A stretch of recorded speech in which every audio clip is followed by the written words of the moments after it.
Kristen Modafferi was an 18-year-old full of promise, adventure, and a thirst for discovery. In the summer of 1997, she traveled across the country from Charlotte, North Carolina, to the vibrant city of San Francisco, ready to make memories that would shape her future.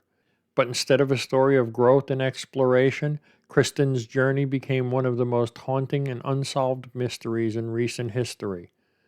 On June 23, 1997, Kristen vanished without a trace, leaving behind a trail of unanswered questions and shattered dreams. Witnesses last saw her speaking to an unidentified blonde woman in a busy shopping mall, and despite relentless searches and countless theories, the truth remained just out of reach. Was it a chance encounter that led to her disappearance, or was there something more sinister at play? From misleading phone calls to cryptic personal ads to cadaver dogs and traces of human decomposition, Kristen's case is filled with strange twists and unanswered questions. Her story has inspired legislation, stirred the public's imagination, and left her family clinging to hope, even decades later. Stay with me as I unravel this perplexing case, explore the evidence, and dig into the theories. Each chapter peels back another layer of the mystery, and by the end, you might find yourself asking, what really happened to Kristen Modafferi, and will we ever know the truth?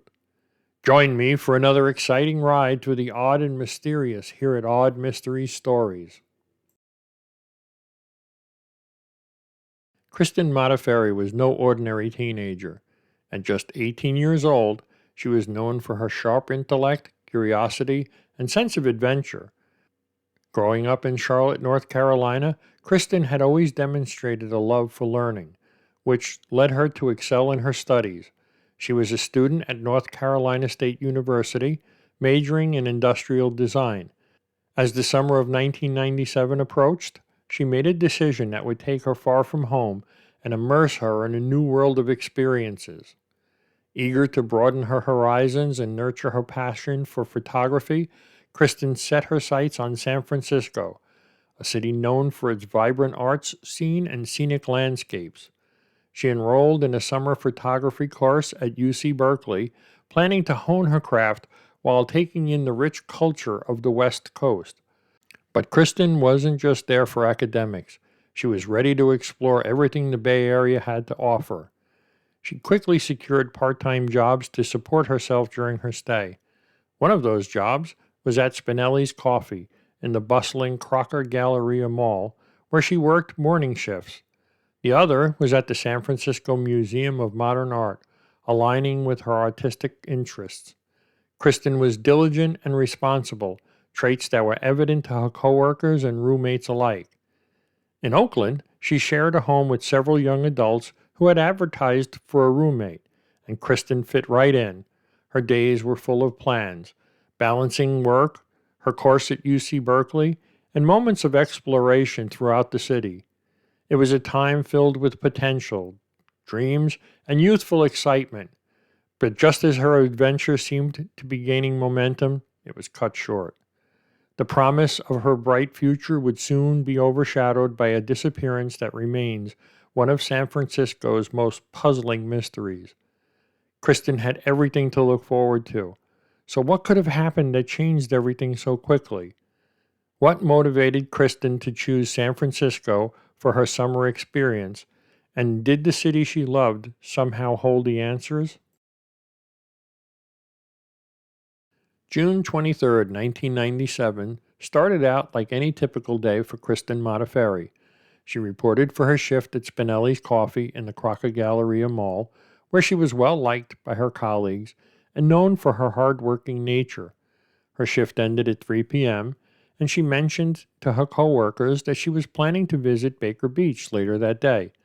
Her fascination with the natural beauty of San Francisco made this plan sound like a perfect way to enjoy the summer afternoon. What happened after Kristen left work remains one of the most perplexing questions in her case. Witnesses recall seeing her in the Galleria about 45 minutes after her shift ended, engaging in a conversation with an unidentified blonde woman on the mall's second floor. This sighting, brief and unassuming at the time, has become a focal point in the investigation. The women she spoke to has never been identified, and no details about the nature of their conversation have ever emerged. Kristen was an adventurous spirit, but she was also responsible. Her parents and friends have emphasized that she wasn't someone who would disappear on a whim or act recklessly. She had plans for the summer and a passion for exploring, but she also had kept in contact with loved ones, ensuring that they knew she was safe. This only adds to the mystery. How could someone so organized, with a well documented schedule, suddenly vanish without a trace? When Kristen didn't show up for her photography class at UC Berkeley the next day, and when she left her paycheck uncollected, red flags were raised. It was unlike her to miss something important or ignore her financial responsibilities. The clock was ticking, but the urgency of the situation was only beginning to set in. The last confirmed sighting of Kristen was that interaction at the Galleria. Who was that blonde woman, and did she play any part in what happened next? Or was there something else entirely that led to Kristen's sudden and baffling disappearance? In the days following Kristen Modafferi's disappearance, her absence began to raise alarms among those who knew her.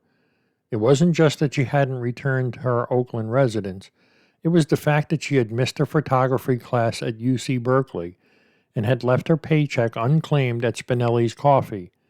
Kristen had been meticulous about her responsibilities, making these missed commitments all the more concerning. Her roommates, however, initially thought that perhaps Kristen had taken a spontaneous trip or was spending time exploring the city, something not entirely out of character for a young woman on a summer adventure.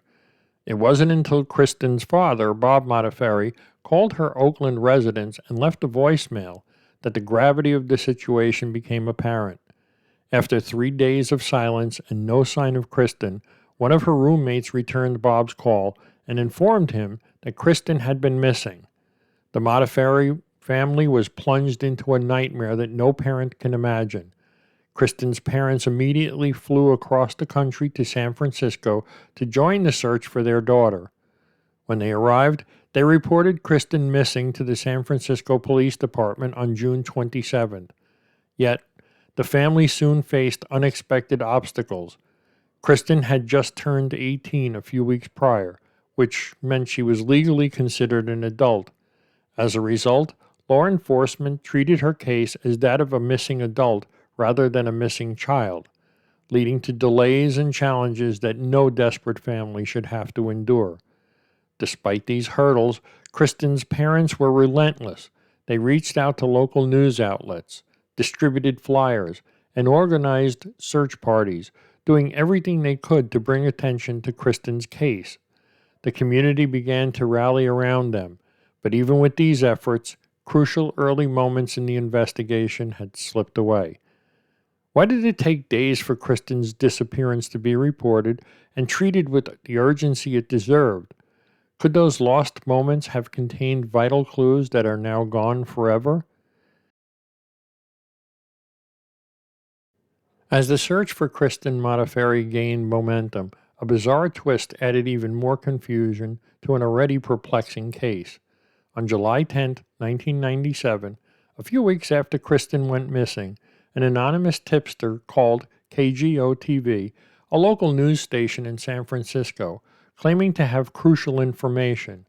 The caller asserted that Kristen had been murdered by two women and that her body had been disposed of under a bridge near Point Reyes, a picturesque and remote area north of San Francisco. The authorities traced the call back to a man named John Onuma, a name that soon would become synonymous with one of the most puzzling leads in the case.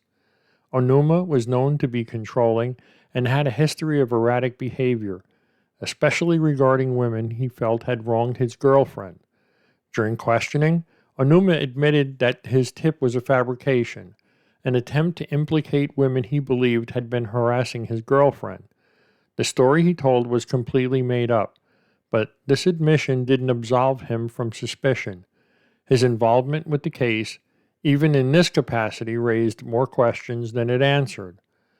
Why would someone deliberately mislead investigators and Kristen's distraught family? Was Enigma trying to deflect attention from himself, or was he simply a troubled man with a penchant for manipulation? Despite confessing that his claim was false, he remained a person of interest in the case. His behavior and connection to the case couldn't be ignored, but nothing concrete ever tied him directly to Kristen's disappearance. Onum's false lead wasted valuable time and resources that could have been used to explore more promising avenues. But the damage was done, and Kristen's case grew colder as investigators were forced to sort through truth and deception. The Modafferi family, already facing an unimaginable ordeal, had to cope with the frustration of knowing that this misdirection may have hampered the investigation. Why did John Onuma choose to involve himself in this case, and could there be more to his story than what he admitted? And what were his motives for making the false accusation, and could he be more involved than he claimed?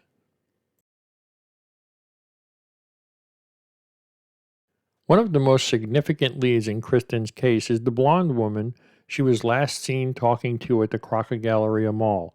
Witnesses could not identify this woman, and despite extensive efforts, she never came forward. Was she someone Kristen knew, or was it a chance encounter with a stranger? The blonde woman remains an enigma. Her potential connection to Kristen's fate remains a vital but elusive piece of the puzzle. With no new information, investigators were left wondering if she held the key to solving the mystery. Could the unidentified blonde woman be the key to unraveling the mystery of Kristen's disappearance? During the investigation, a personal ad was found among Kristen's belongings. The ad sought friends for activities like exploring and photography in the Bay Area. It is unclear whether Kristen placed the ad or responded to it, but this discovery raised concerns about her potentially meeting strangers. The lack of details about her interactions related to the ad has left lingering questions. Could an innocent attempt to make friends have turned into something far more dangerous? Did Kristen's interaction with someone through the personal ad lead to her disappearance? Years later, in 2015, a cadaver dog signaled the presence of human remains in the basement of Kristen's former Oakland home. In 2017, chemical analysis confirmed the presence of human decomposition near the property. However, despite these findings, authorities have not excavated the area. The potential for a breakthrough in Kristen's case lingers, yet the lack of excavation remains a point of frustration and unanswered questions for all involved. Why hasn't a thorough excavation been performed, despite indications of human decomposition? Over the years, Kristen Modafferi's disappearance has generated numerous theories, each adding complexity to the case. One of the more plausible scenarios involves foul play by someone she knew. Considering that Kristen had recently moved to a new city, made new acquaintances, and was building connections through work and social activities, the possibility of a harmful encounter cannot be ruled out. The most talked about suspects, such as John Onuma, have done little to alleviate suspicions. Onuma's fabricated claims and his strange behavior made him a key person of interest, even if no physical evidence tied him to the scene. Another theory centers around the unidentified blonde woman seen talking to Kristen on the day she vanished. Witnesses confirmed seeing them together at the Crocker Galleria Mall, but her identity remains a mystery. Was this woman someone Kristen trusted, or did she represent a random but pivotal encounter that led to danger? Despite extensive appeals for information, she has never come forward, leaving investigators to wonder about her significance. Then there's the idea that Kristen may have encountered a stranger, whether through responding to the personal ad or during her daily activities. In a bustling, diverse city like San Francisco, it's easy to imagine an unintended perilous meeting. The personal ad clue especially points to this possibility. as her desire to explore and meet new people could have unwittingly placed her in harm's way. Some also suggested an accidental death, like a fall or being swept away by the ocean at Baker Beach. However, this theory doesn't account for the lack of any trace of her belongings or remains. The findings of human decomposition chemicals near her Oakland home have added more layers to the mystery, leading to unanswered questions about her last known whereabouts. Despite so many theories, none have been definitively proven, and investigators are left with fragmented pieces of a case that still defies explanation. Each scenario raises its own questions and frustrations, leaving her family and the public to wonder which theory, if any, holds the answer, which theory holds the most weight, and what evidence supports it. Kristen's case, while heartbreaking, led to a significant impact in the form of legislation. The challenges her family faced in dealing with her disappearance were not unique, but they highlighted a serious gap in how missing adult cases were handled. In response, Kristen's Law was enacted in 2000, signed into law by President Bill Clinton. The legislation provided funding to the National Center for Missing Adults, offering resources to law enforcement and support for families searching for loved ones.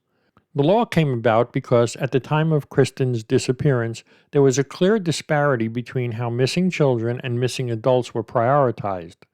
Turning 18 meant Kristen's case did not receive the same immediate and comprehensive attention that might have been given if she were younger.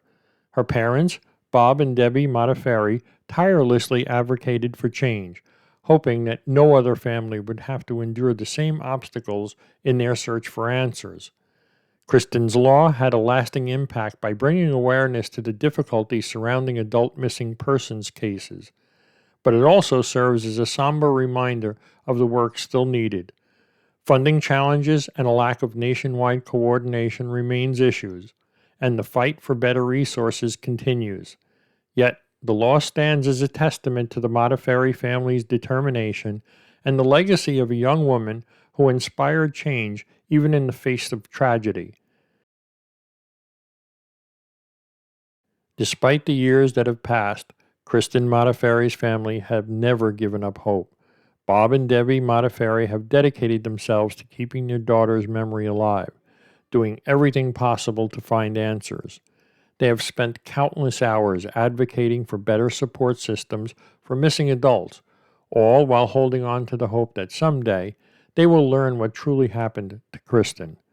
The family continues to work with private investigators and law enforcement, following any leads that may come their way.